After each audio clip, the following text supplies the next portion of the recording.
Tuhan, selamat pagi, haleluya. Puji Tuhan, Tuhan Yesus baik. Pagi hari ini kita memperingati akan kenaikan Tuhan Yesus ke sorga. Tandanya Tuhan Yesus yang kita sembah, Dia hidup dari maut, amin. Oleh sebab itu kita bersyukur buat kebaikan Tuhan, buat kebesaran Tuhan pagi hari ini. Mari kita mau memuji, memuliakan nama Tuhan. Kasih pujianmu yang terbaik bagi Tuhan. Karena Yesus telah naik ke sorga, menyediakan tempat bagi hidup kita. Terima kasih Tuhan. Terima kasih Bapa. Yesus naik ke surga, sediakan tempat bagiku. Ku diberinya kuasa yang menyertaiku. Yesus naik ke surga, sediakan tempat bagiku. Ku diberinya kuasa yang menyertaiku.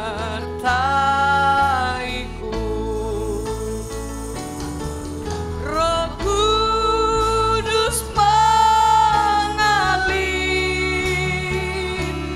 penuhi hidupku.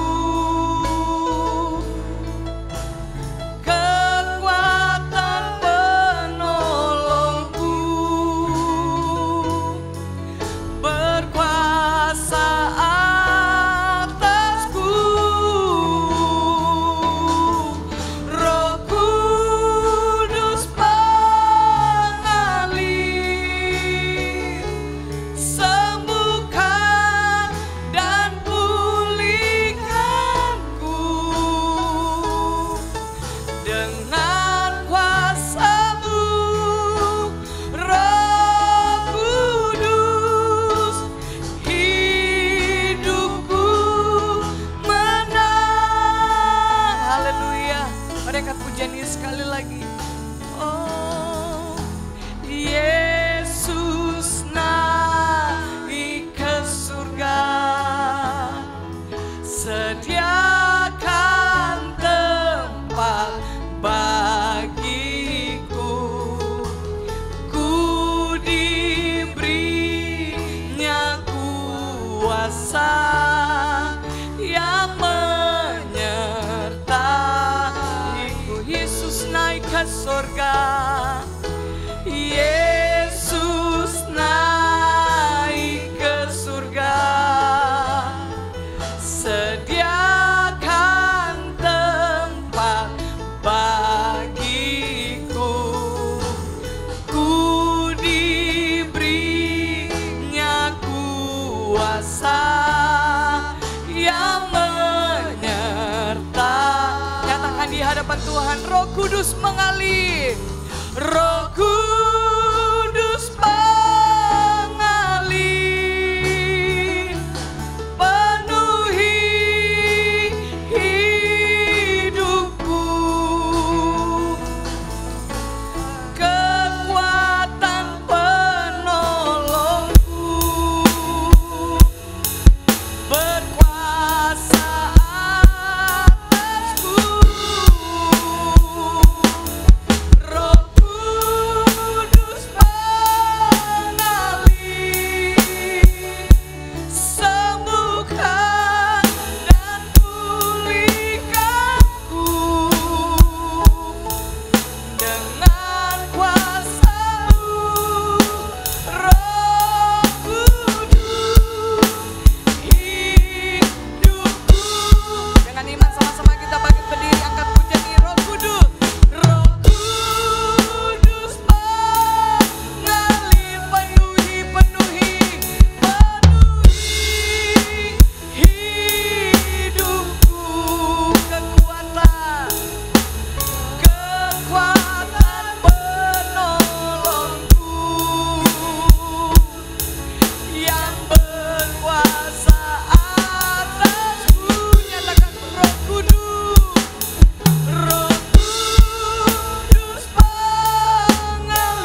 lagi berikan sukacitamu dengan sorak-sorai tepuk tanganmu buat Tuhan Yesus. Haleluya.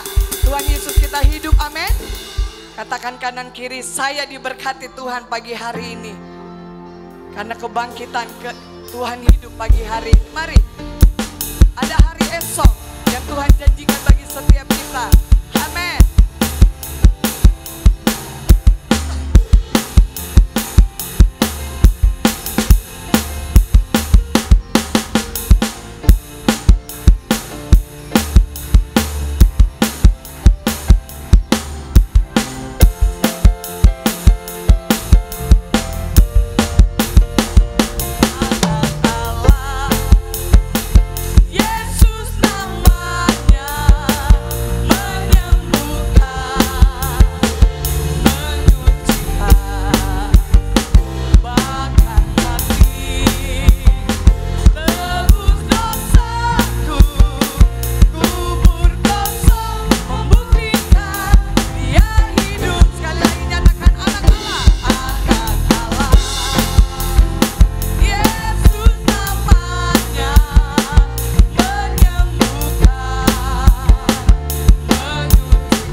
Katakan kanan kiri, Allah kita hidup. Almasih kita hidup pagi hari ini, amin. Nyatakan hiduplah Almasih, dia hidup, haleluya.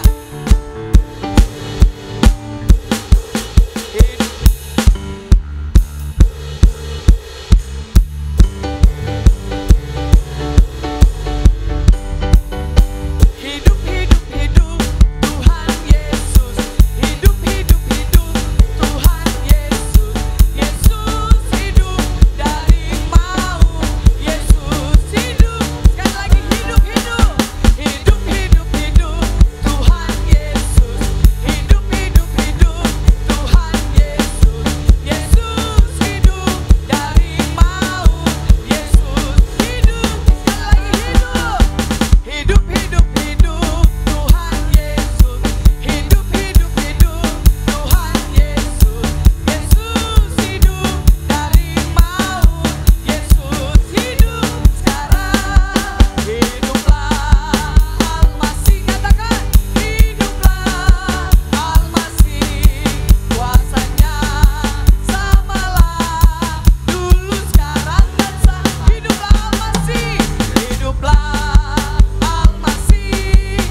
capek ya, katakan kanan kiri, saya tetap bersuka cita. Dengan iman saya bersuka cita pagi hari ini, amin. Kuasanya membangkitkan, urapan roh bekerja, melanda umat Tuhan, saat datang menyembah, mujizat telah nyata, buktikan Yesus Raja, sekarang ini waktunya, majulah hai pemenang, kuasanya atas kita, membangkitkan. Mana sorak-sorak yang buat Tuhan lebih meriah lagi,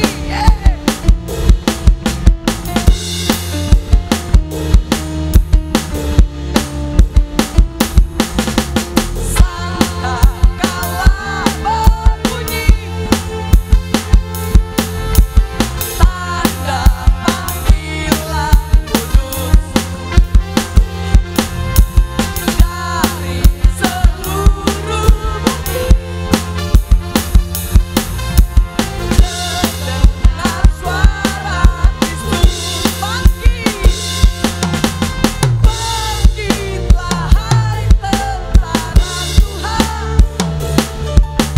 kenakan senjata, nyatakan minyak baru telah dicurahkan, gerejanya dipulihkan, kuasanya membangkitkan, urapan roh bekerja, melanda umat Tuhan, saat datang menyembah, mujizat telah nyata, buktikan Yesus Raja, sekarang ini waktunya, majulah hai pemenang, kuasanya atas kita, membangkitkan. Haleluya, puji Tuhan. Sangkakala berbunyi, tanda panggilan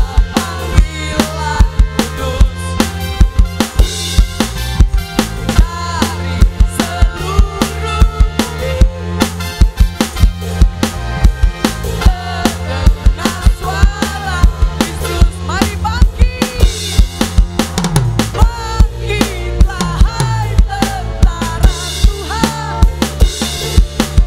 kenakan senjata, nyatakan minyak baru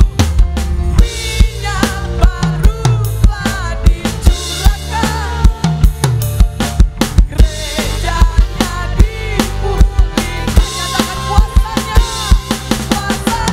membangkitkan, urapan roh bekerja, melanda umat Tuhan, saat datang menyembah, mujizat telah nyata, buktikan Yesus Raja, sekarang ini waktunya, majulah hai pemenang, kuasanya atas kita, membangkitkan. Tepuk tangan di atas kepala bisa, kuasanya membangkitkan, urapan roh bekerja, melanda umat Tuhan, saat datang menyembah, nyata, buktikan Yesus Raja, sekarang ini waktunya, majulah hai pemenang, kuasanya atas kita, membangkitkan,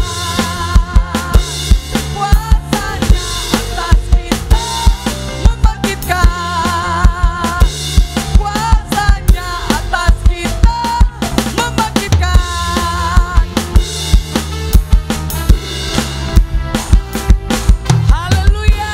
Sekali lagi berikan sorak-sorakmu yang terdahsyat buat Tuhan Yesus. Amin. Silakan duduk jemaat Tuhan. Saudara percaya Roh Kudus ada di tempat ini, amin. Dia menjadi penolong dalam kehidupan saya dan saudara. Menjadi penghibur dalam kehidupan kita. Saat pagi hari ini kita menyanyikan lagu yang tadi pertama. Memang baru saudara. Tapi kita mau mengimani pujian ini dan percaya Roh Kudus akan lebih dahsyat lagi mengalir bagi hidupmu. Kita percaya ada kemenangan, ada mujizat yang Tuhan berikan bagi kita pagi hari. Terima kasih Tuhan. Terima kasih buat penolong dan penghibur yang Tuhan berikan buat kami. Kami rindu buka hati kami lebih lagi Tuhan. Menikmati kehadiran Roh Kudus pagi hari ini. Karena Engkau telah naik ke sorga bagi hidup kami Tuhan.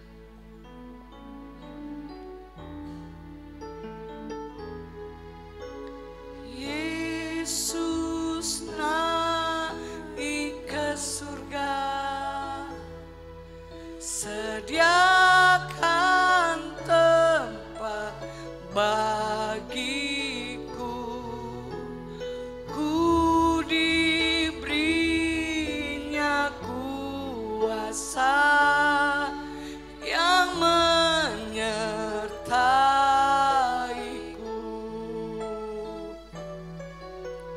Yesus naik ke surga, sediakan tempat bagiku, ku diberinya kuasa yang menyertaiku. Sama-sama bilang, katakan Roh Kudus.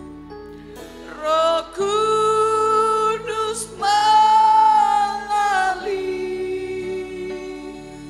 penuhi hidupku, kekuatan penolongku, berkuasa atasku. Roh Kudus mengalir, sembuhkan dan pulihkanku dengan kuasa-Mu. Roh Kudus, hidupku menang. Mari kita manggil berdiri sama-sama, nyatakan kemenangan yang dari Tuhan. Haleluya. Yesus naik ke surga, sediakan tempat bagiku, ku diberinya kuasa yang sama-sama serukan. Roh Kudus, Roh Kudus, Roh Kudus mengalir, penuhi hidupku, kekuatan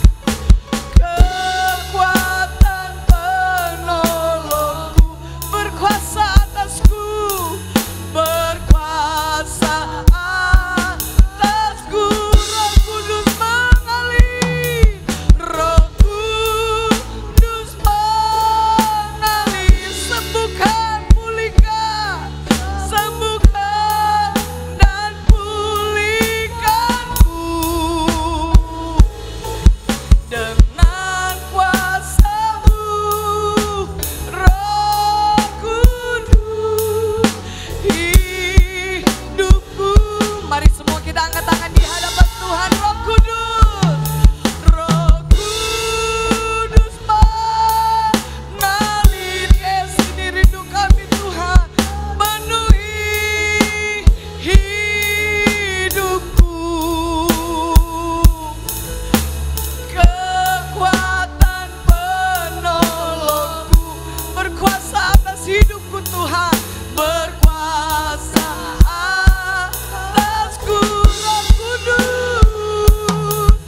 dan akan berdoa buat firman Tuhan.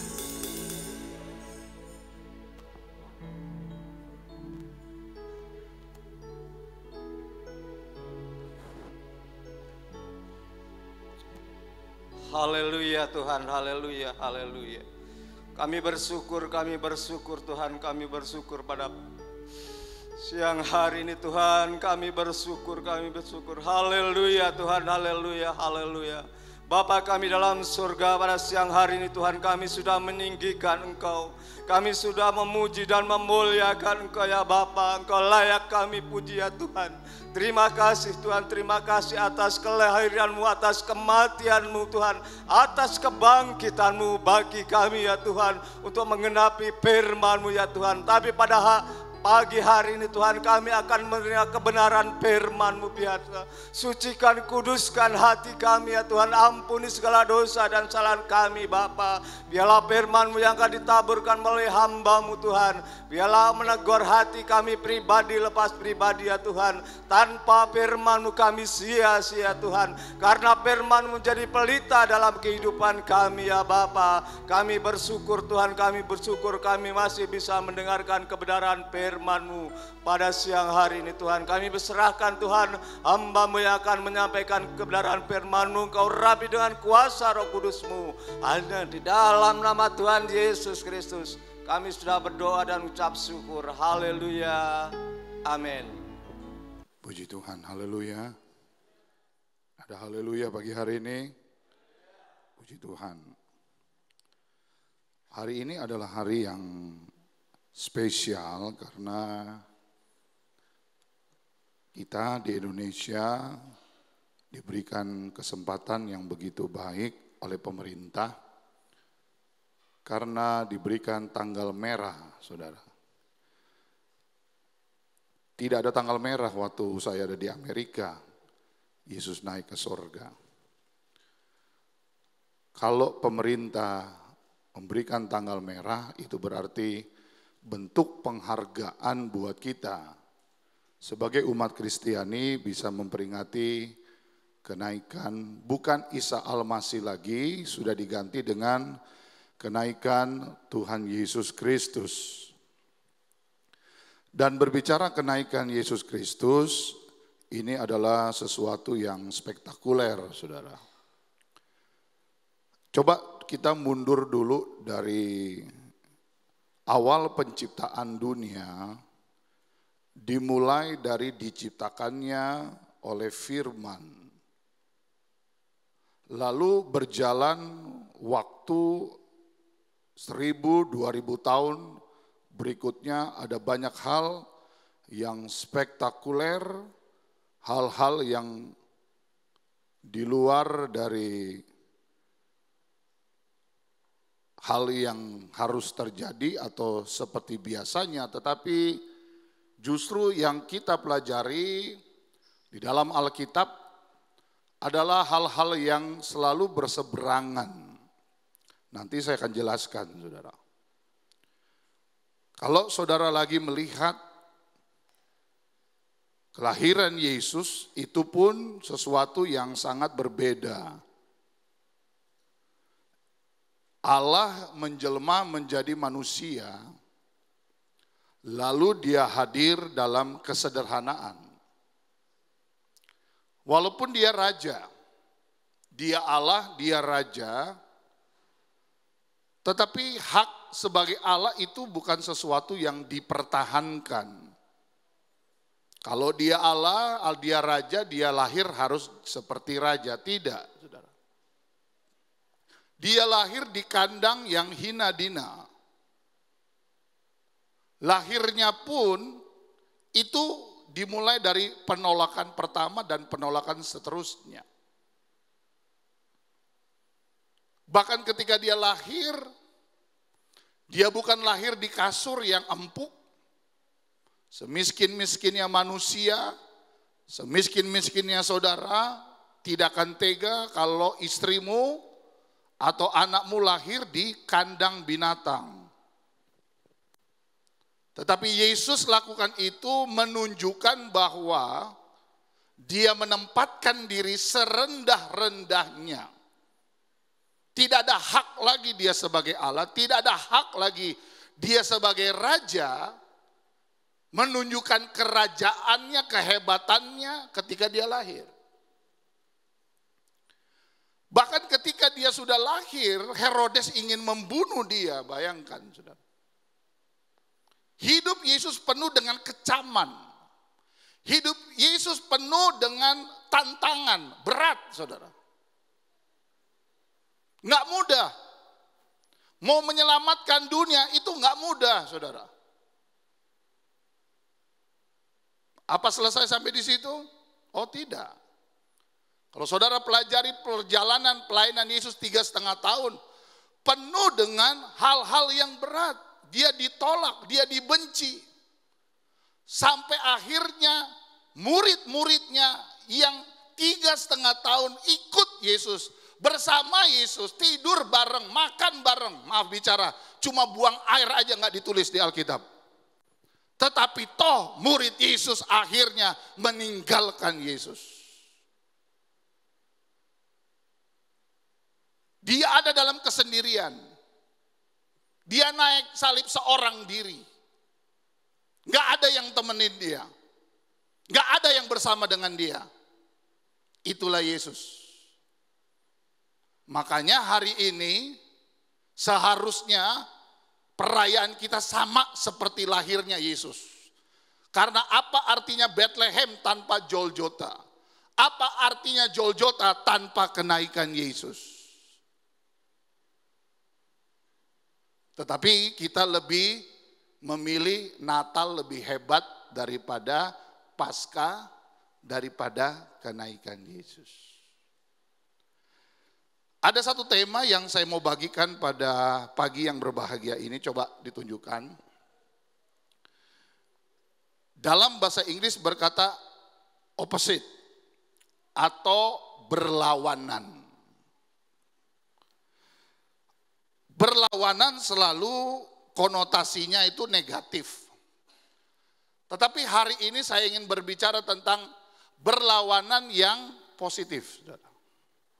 Berlawanan yang positif. Next. Kata berlawanan itu menjadi lawan. Kita tahulah berlawanan artinya sesuatu yang berbeda. Bertentangan, bermusuhan.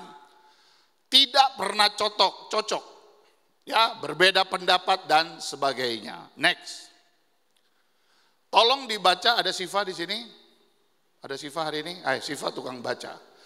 Kisah Rasul 1 ayat 6 sampai 11. Kisah 1 ayat 6 sampai 11. Saudara simak di Alkitabmu karena tulisannya agak kecil kayaknya. Iya.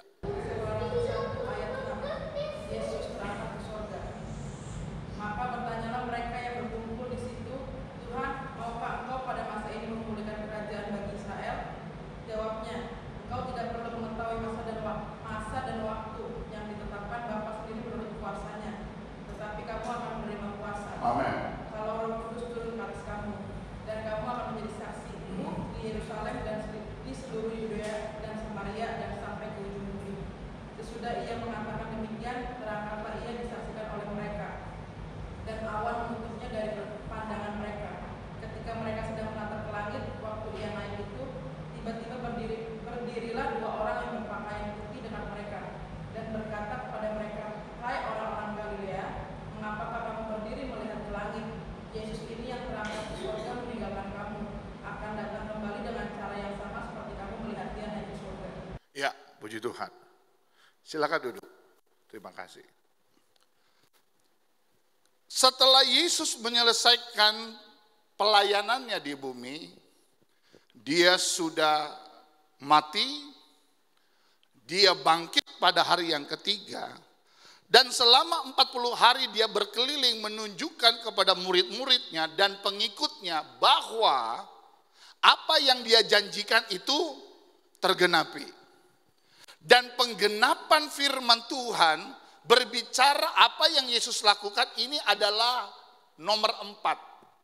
Pertama dia lahir, kedua dia mati, ketiga dia bangkit dari antara orang mati, Dan yang keempat, hari ini yang kita peringati adalah Yesus naik ke sorga.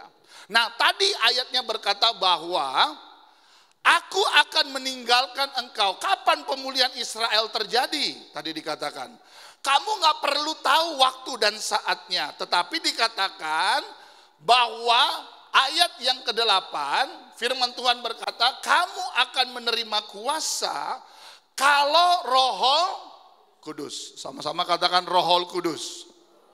Lebih keras lagi, Roh Kudus. Roh Kudus akan memberikan kuasa supaya kita menjadi saksi.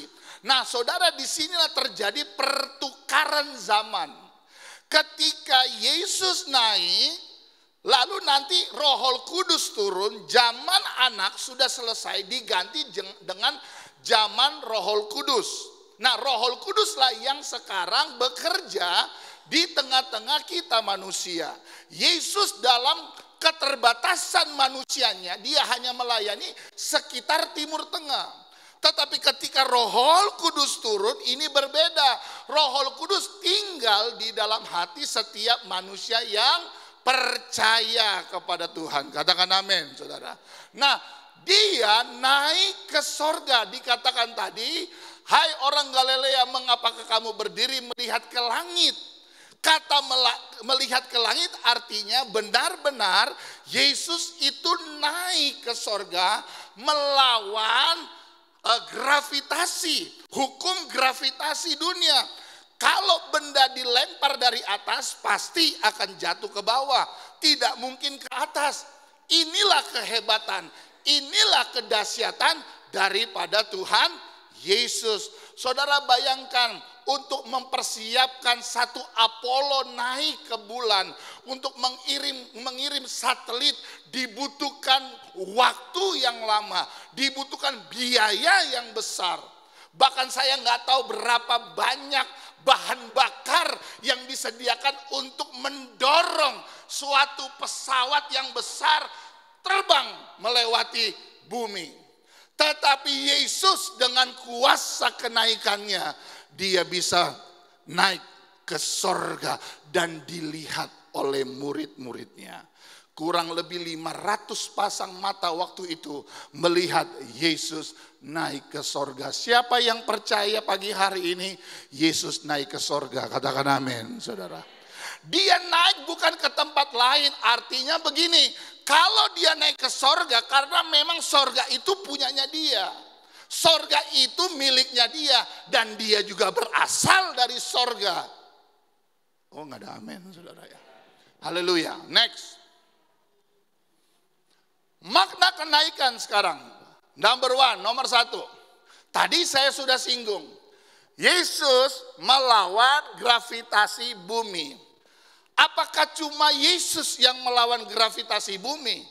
Tadi dalam awal khotbah saya berkata, kalau kita pelajari Alkitab, kita akan melihat ada banyak mujizat yang dilakukan ini melawan hukum alam. Coba lihat Keluaran 14, Siva lagi, ayat 21 dan 22. Keluaran 14.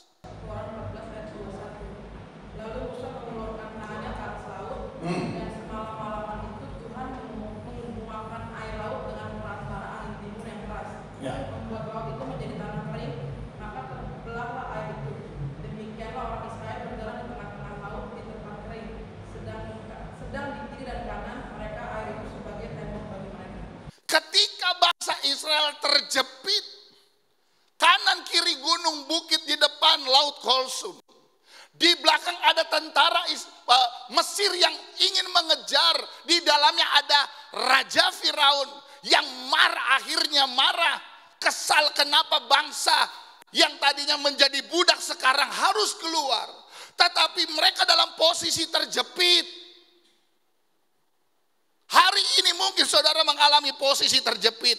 Saya punya berita bagus. Tuhan bisa membelah laut di depanmu. Tidak ada perkara yang mustahil. Apa yang dilakukan? Lalu Musa mengulurkan tangannya ke atas laut. Dan Tuhan membelah laut itu. Dan bangsa Israel dengan tanah kering. Bukan tanah basah, saudara. Artinya masalahmu benar-benar dibereskan sampai tuntas. Kenapa? Kering dan engkau bisa berjalan di dalamnya. Itulah mujizat yang melawan hukum alam. Mana mungkin kok air bisa terbelah, bahkan jadi tembok pula. Gimana bisa masuk logika? Tapi beginilah cara kerja Tuhan, dia selalu melawan hukum alam. Yang ngerti katakan amin. Kalau ada orang berkata dari sananya saya udah begini, dari sananya saya begini, dikalahkan oleh kuasa daripada Tuhan. Ibu gembala saudara sekarang campuran. Ada Sumatera Utara, ada Manadonya dia. Tapi kebanyakan ke Sumatera Utara karena lahir dan tinggal di sana. Saya lahir sudah di kota Jakarta, walaupun keturunan saya Sulawesi Utara. Kita semua dari begitu banyak latar belakang, kita berbeda suku, bahasa, tetapi kita dipersatukan oleh Tuhan. Saudara ngerti dulu ini ya. Kalau kita bawa dari latar belakang kita masing-masing dan mempertahankan itu, kita nggak akan ketemu di sini. Kita nggak bisa satu suara. Tapi latar belakang suku kita itu nanti Tuhan ganti ketika kita mau melakukan firman, diganti dengan apa? Kerajaan Allah, sifat Allah. Apa yang Tuhan mau kita dipersatukan, saudara. Sekali lagi saya ulangi ya. Kalau saudara mempertahankan suku, oh saya dari Tionghoa, saya dari Cina, saya begini. Kita nggak akan ketemu karena bahasa aja udah beda. Sumatera Utara aja udah berapa bahasa, kami dari Sulawesi Utara, setiap kampung bahasanya udah beda. Halo? Suku Jawa ada Jawa Barat, Jawa Tengah, Jawa Timur. Bahasanya bahasa Jawa ya Pak Yakub ya. Tapi ada bahasa-bahasa yang kayaknya kita nggak nyambung nih. Tapi apa yang mempersatukan Indonesia? Satu bangsa, satu bahasa. Kalau saya sama Bapak Kris lalu ngomongnya, dia ngomong Zimbabwe, saya ngomong Brazil, ya maksudnya dia, Pak Ga mau makan tapi ngomong, saya bisa berantem sama dia. Betul nggak saudara? Karena apa? Bahasanya kita nggak ketemu. Ya. Di gereja ini bahasanya cuma satu, bahasa Yesus, bahasa Alkitab. Oh aminnya nggak ada saudara ya. Sekali lagi saya nggak peduli latar belakang saudara apa. Yang saya peduli bagaimana kita mempersatukan semua kita dalam melakukan firman yang sama saudara. Sehingga kita bisa satu tujuan. Nggak ke kiri, nggak ke kanan. Percayalah saudara, Bapak Ibu Gembala tidak akan membawa saudara masuk neraka. Kalau saya suruh saudara bunuh orang, baru saudara marah-marah. Yang ngerti katakan amin dah. Saya tahu jadi gembala itu juga nggak mudah saudara. Baru mau 10 tahun saya tahun ini. Untuk mempersatukan persepsi, mempersatukan satu tujuan itu memang nggak mudah. Tapi sekali lagi percayalah yang dilakukan gereja ini tujuannya untuk kebaikan saudara. Yang ngerti katakan amin. Jangan pernah membanding-bandingkan yang lalu begitu, kok sekarang begini. Saudara berubah buat sesuatu yang baik nggak apa-apa saudara. Oh nggak ada amin saudara. Ada haleluya. Saudara mau diberkati Tuhan enggak? Saudara mau diberkati Tuhan? Kalau saya sih mau saudara. Makanya tiap minggu Ibu Gembala siapkan terus makanan. Karena kami mau diberkati. Simple. Mau ikut? Oke. Nggak ikut nggak apa-apa saudara. Next. Apalagi yang melawan gravitasi? Lihat. Yakobus 5 ayat 17. Elia adalah manusia. Katakan kanan kiri, kamu manusia biasa. Katakan kanan kiri sekali, kamu manusia biasa. Sama seperti kita, dan ia telah apa? bersungguh-sungguh berdoa supaya hujan jangan turun, dan hujan pun tidak turun di bumi selama berapa lama? 3 tahun dan 3,5 tahun hujan nggak turun. Anda bisa bayangkan, harusnya kan yang kita pelajari begini, kalau sudah masuk September itu pasti hujan, betul nggak? Indonesia dikenal dengan 2 musim, hujan dan kemarau, kan begitu. Kalau saudara pergi ke Amerika, ke Eropa, ada 4 musim. Ada musim saljunya, ada musim kemarau, hujan dan semi. 4 musim, kita cuma 2 musim. Nah, bayangkan hukum itu terhenti karena doa seorang Elia. Yang ngerti katakan amin, saudara. Jadi kuasa kenaikan ini luar biasa, saudara. Melawan hukum alam. Dan itu bukan cuma dialami oleh Yesus, Elia, Musa juga bisa lakukan melawan hukum alam, saudara. Berarti Om Yarto bisa dong? Bisa, Pak. Kalau misalnya Om Yarto pagi mau pergi acara, tiba-tiba mendung, tinggal bilang, dalam nama Yesus jangan hujan. Hujan bisa berhenti loh. Ini saya kesaksian ya. Saya ke Papua, saya terakhir ke Palembang dengan Ibu Gembala. Kesaksiannya sama. Apa kesaksiannya? Opa saya WH Bolang, itu penginjil yang terkenal di GPDI. 2 tempat ini yang saya pergi, saya belum pergi ke tempat yang lain. Tapi dia berkata begini, waktu kami lewat di tempat ada satu lapangan sepak bola, ini di Palembang yang terakhir. Saya dengan Ibu Gembalanya diajak pergi, pas lewat lapangan, lalu dia berkata gini, opamu dulu ini KKR di sini. Di lapangan ini, saya, lapangan sepak bola, besar saudara. Lalu apa yang dikatakan, kamu tahu nggak waktu acara KKR, di semua kota Palembang itu hujan keras, cuma di lapangan yang kering saudara. Haleluya. Ada haleluya. Saudara percaya Tuhan masih bisa lakukan perkara yang ajaib dalam hidup kita? Kalau saudara percaya, kenapa mesti ragu, saudara? Apa Tuhan kita berubah? Oh, itu kan zaman dulu, Pak. Tuhannya mungkin sekarang Tuhan modern. Tuhannya udah lupa kali mau lakukan mujizat. Hah? Halo? Next. Yesus lagi, coba dibaca Pak. Matius 8 ayat 23 sampai 27. Matius 8 ayat 23 27. Angin ribut diredahkan. Lalu Yesus naik ke dalam perahu dan murid-muridnya pun mengikutinya. Sekonyong-konyong mengamuklah angin ribut di danau itu, sehingga perahu itu ditimbun gelombang. Tapi Yesus tidur. Maka datanglah murid-muridnya membangunkan dia. Katanya, Tuhan, tolonglah kita binasa. Ia berkata kepada mereka, mengapa kamu takut? Kamu yang kurang percaya. Lalu bangunlah Yesus menghadik angin dan danau itu. Maka danau itu menjadi teduh sekali. Dan heranlah orang-orang itu katanya, orang apakah dia ini? Sehingga angin dan danau pun taat. Sehingga angin dan danau pun taat kepadanya. Siapa orang ini? Siapa dia? Siapa dia? Kok bisa alam bisa tunduk, alam bisa takut, alam bisa ikut perintahnya? Dari semua ayat ini cuma satu yang saya mau garis bawahi. Hai kamu yang kurang Coba katakan kanan kiri, kamu masih percaya Tuhan enggak? Apa lebih percaya dompetmu? Lebih percaya accountmu? Lebih percaya hasil bulananmu? Kamu lebih percaya siapa?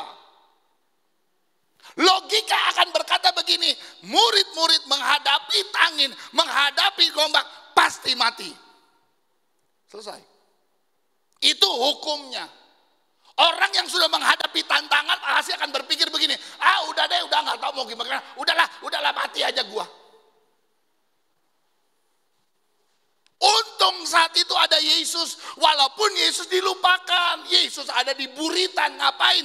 Tidur. Artinya begini, bagi Tuhan tantangan angin badai itu nggak ada apa-apanya, saudara. Buktinya dia bisa tidur. Orang kalau tidur artinya orang itu tenang. Betul?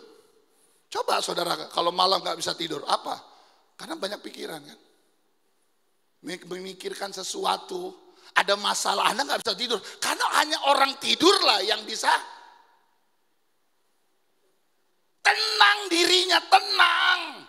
Dia yang menguasai walaupun kita udah kesana kemari, waduh mati itu gimana. Mereka lupa ada Yesus, tapi ketika Yesus keluar, dia tidak menghardik angin. Yang dia hardik adalah percaya. Halo?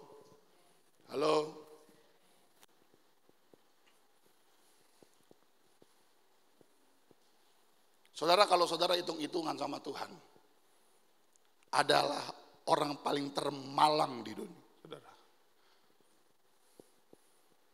Karena Tuhan gak pernah hitung-hitungan sama kita. Kasian sama orang yang masih begini. Hari gini masih begini, untuk pekerjaan Tuhan, untuk pelayanan, kasihan hidupmu.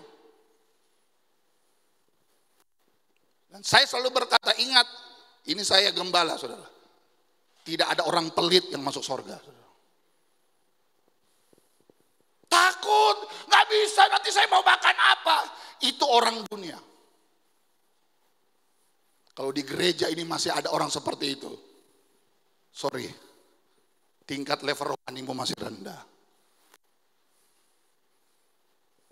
Saya sudah katakan, dari Kejadian sampai Wahyu, Anda baca, kalau Anda baca firman ya, tapi kalau Anda baca gosip, kalau Anda baca dengar orang ngomong apa, Anda akan hilangkan firman. Tapi firman dari Kejadian sampai Wahyu diisi oleh mujizat. Dan saya mau gereja ini diisi oleh orang-orang yang percaya ada mujizat. Tapi kalau saudara sudah tidak mau menerima lagi, terserah saudara. Saya tidak bisa membuat saudara bertobat. Mimbar tidak bisa membuat saudara bertobat. Yang bisa membuat saudara bertobat keputusanmu. Tua itu pasti. Menjadi tua itu pasti. Tapi menjadi dewasa itu pilihan. Bukan berarti rambut putih lalu kita, belum tentu. Sorry ya. Saya berani mengatakan demikian. Bahkan banyak orang-orang tua hari ini tidak menjadi berkat buat anak-anaknya. Tidak menjadi contoh bagi yang muda. Cuma menang rambut putih.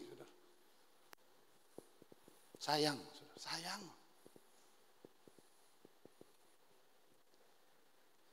Mengapa kamu takut? Yang ngerti katakan amin. Next. Apalagi yang berlawanan. Coba lihatlah gambar ini, saya suka gambar ini, saudara. Dikala orang pergi ke kiri, kita ke kanan. Dikala orang berteriak susah, kita bilang enggak. Dibilang orang berkata, aduh ini enggak mungkin, kita bisa katakan mungkin. Itulah anak Tuhan, saudara. Kalau saudara sama seperti yang di dunia, mah berarti Anda bukan anak Tuhan. Apalagi yang berlawanan, ajarannya beda. Mau jadi yang tinggi, jadi hamba, tuh bayangin tuh. Apalagi yang beda firmannya, ya firman yang beda. Kenapa? Ahli-ahli Taurat melawan Yesus. Kenapa Yesus berkata kau orang-orang munafik? Kan gitu. Apa Yesus disukai? Tidak. Yesus diagung-agungkan? Tidak. Mulut yang sama yang berkata Hosana, dia yang datang dalam nama Tuhan masuk ke kota Yerusalem, dilulukan naik keledai. Tapi mulut yang sama pada akhirnya berkata, lepaskan Barabas, salibkan Yesus. Hati-hati jangan sampai di gereja ini awalnya Tuhan tolong. Lama-lama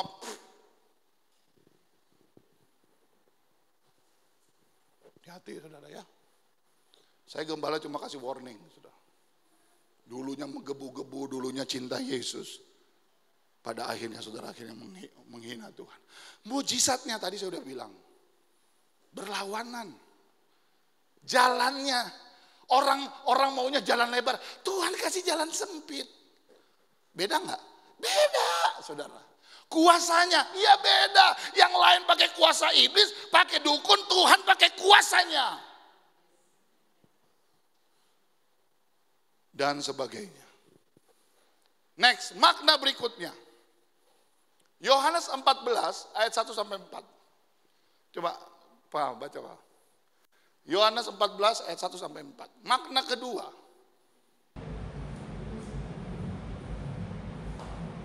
Yohanes 14 ayat 1 sampai 4. Rumah Bapa, janganlah gelisah hatimu, percayalah kepada Allah, percayalah juga kepadamu. Di rumah Bapakku banyak tempat tinggal. Jika tidak demikian, tentu aku mengatakannya kepadamu, sebab aku pergi ke situ untuk menyediakan tempat bagimu. Dan apabila aku telah pergi ke situ dan telah menyediakan tempat bagimu, aku akan datang kembali dan membawa kamu ke tempatku, supaya tempat di mana aku berada, kamu berada, dan kemana aku pergi, kamu tahu dengan pasti. Nah, kalau perhatikan ini, makna kedua dan kenaikan ini. Yesus ada di dunia. Tapi dia naik menyediakan tempat. Jadi makna kedua dari kenaikan Yesus, kita akan dipindahkan dari tempat ini ke tempat yang baru. Saudara mau di sini terus apa mau di tempat yang baru, saudara? Tempat yang aku menyediakan tempat, garis bawahi berkata gini, karena aku mau di mana aku berada nanti, di situ pun engkau berada. Jadi makna kenaikan Yesus adalah dia memindahkan kita dari dunia nanti ke tempat yang baru. Ada tempat baru loh Pak Yakub. Om Riko ada tempat baru, hari ini kita ngontrak. Tetapi nanti gak kontrak lagi. Hari ini kita tempatnya kecil. Nanti bersama dengan Yesus ada kerajaan yang besar. Artinya apa? Ada pengharapan. Susah sekarang, gak susah selamanya. Gak punya sekarang, gak punya nanti selamanya. Enggak saudara. Aku akan menyediakan tempat. Wah, saudara. Haleluya. Dan yang terakhir, yang ketiga. Makna apa lagi? Yohanes 17 ayat 4 sampai 5. Ayo Pak. Yohanes 17 ayat 4 sampai 5. Aku telah memuliakan engkau di bumi dengan jalan menyelesaikan pekerjaan yang engkau berikan kepadaku untuk melakukannya. Oleh sebab itu, ya Bapa, memuliakanlah aku padamu sendiri dengan kemuliaan yang kumiliki di hadiratmu sebelum dunia ini. Yang berikutnya adalah makna kenaikan Yesus adalah pekerjaan Yesus sudah selesai. Dari kelahiran, dari kematian, dari kebangkitan, dari kenaikan ini bertanda tugas Yesus sudah selesai. Tetapi nanti ada tugas yang lain dan ini yang paling terakhir apa? Dia akan datang kembali. 4 hal sudah terjadi, yang kelima pasti akan terjadi. Yesus segera datang. Tetapi yang ketiga, makna kenaikan Yesus adalah pekerjaannya sudah selesai. Jadi nggak ada tuh orang berkata, bayangkan kalau Tuhan datang disalib lagi. Ini penyesatan saudara. Saya tutup dengan kesaksian lucu saudara. Kenapa saya bilang lucu? Karena kemarin saya mendadak diundang dalam satu ulang tahun di bawah apartemen kami. Tapi sebelum acara, ada satu bapak deketin saya ngomong begini, Pak Pendeta saya mau tanya Pak Pendeta. Iya kenapa Om? Itu kok sekarang orang gak boleh katanya bilang Yesus. Harus bilang Yehosua atau Yahweh. Kalau tidak ngomong itu tidak sah katanya. Saya bilang wah hebat juga nih ajaran. Lalu saya ngomong begini, Om kita ini kan tinggal di zaman perjanjian baru. Zaman kasih karunia. Kata Yahweh itu dikatakan waktu bangsa Israel pada perjanjian lama. Anda dengar, orang tidak boleh bertemu atau masuk dalam kemah perjanjian. Di dalamnya ada halaman, ruang kudus, ruang maha kudus. Yang boleh masuk cuma imam besar. Kita tahu cerita ini. Tetapi ketika Yesus mati, tirai yang memisahkan ruang kudus ke ruang maha kudus atau Holy of Holies itu terbelah, srek. Sehingga kita bisa masuk dalam hadirat Tuhan. Bahkan Alkitab berkata gini, kita bisa panggil ya Aba, ya Bapa. Betul nggak? Jadi kalau ada ajaran yang mengajarkan tidak boleh panggil Yesus, panggilnya Yahweh atau Yehosua, ini pelajaran sesat. Saya langsung ngomong gini sama omnya, Om, jangankan itu. Alkitab berkata dia mengerti bahasa tetesan air mata. Anda nggak perlu ngomong apa-apa saja, perasaanmu engkau luapkan, Tuhan tahu, saudara. Tetapi percayalah, hari-hari ini banyak penyesatan yang sedang beredar. Dan mereka merasa bahwa mereka itu benar. Padahal kalau kita kembali ke Alkitab, kita panggil dia Aba, ya Bapa. Kenapa? Pekerjaan Yesus sudah selesai. Haleluya. Apakah saudara harus bawa kambing domba ke gereja, potong, sembelih di sini? Tidak. Waktu Anda lagi bawa mobil, engkau sedang bekerja, dalam hatimu berkata, ya Bapa, tolonglah aku. Apakah Tuhan nggak dengar? Tuhan dengar. Alkitab berkata, sudah selesai, artinya semua sudah digenapi. Tidak perlu ada salib yang kedua. Tidak perlu ada kematian Yesus yang kedua. Sekali untuk selama-lamanya. Dan dia sekarang ada di sorga menyediakan tempat bagi kita. Haleluya. Amin. Puji Tuhan. Kita bangkit berdiri bersama-sama.